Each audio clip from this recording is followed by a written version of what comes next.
probably ask you first. They've said it's a volatile energy market. Do you consider the market volatile? And if so, is it any more volatile than normal? I mean, yeah, sure, it's volatile. I mean, we've seen, kind of ebbs and flows of volatility. It's the kind of purpose of hedging, right? Like the combination of volatility with the sort of limited nature of time can result in the price that you want not matching the price of the market, right? So that's kind of the core of what most, sort of trading is built around.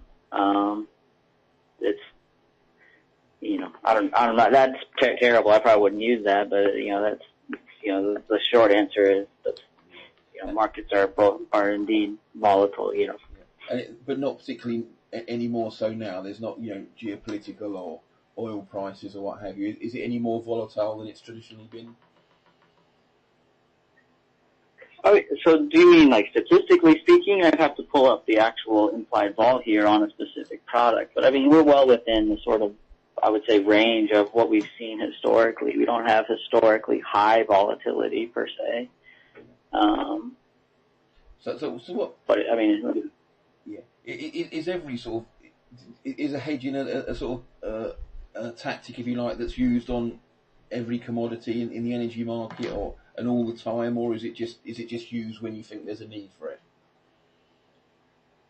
If done properly, it's done systematically and regularly. The idea of doing it when you think there's a need for it becomes indecipherable when compared to speculating, right? Hedging at its core is an insurance product.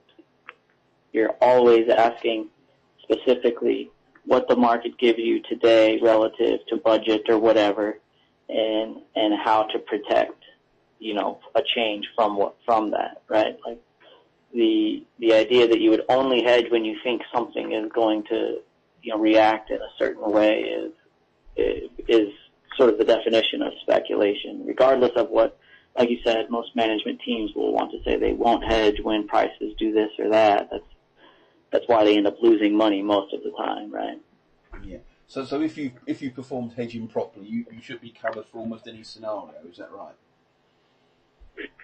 Well, I wouldn't say any scenario, but within a range that you're comfortable with, depending on your corporate strategy and goals, right? Like a good hedging program will know how much variance from what's available in the market today your financial targets can withstand, right? Whether it's revenue, income, margin, and whether you're hedging a commodity purchase or, the commodity sale is your primary business. Hedging is meant to sort of capture what's available within a range that you're comfortable at. That, in other words, your risk tolerance. But any scenario would be impossible to say, right? Like there's an infinite number of outcomes, but within the time frame or the duration of your hedging program, you should at least be able to create some sort of range of expectations that you're comfortable within. And again, excuse my ignorance in this. Is hedging something that is still worked out manually, or would it be on computer programs and these sort of things? How much to hedge and where to hedge and how far in the future?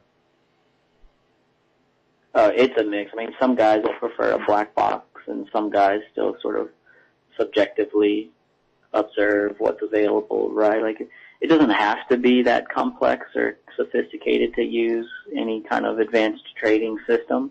It can be as simple as buying an option to kind of buy that insurance at a regular interval.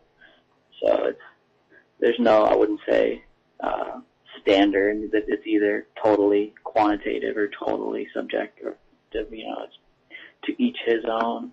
Kind of based on their own firm's capability and budget and all that. Yeah. Because the Forbes guy seems to suggest to me that many companies are still not aware of the benefits. But you're sort of saying that it's such a well-known tactics now that any trader worth their salt would understand hedging, wouldn't they?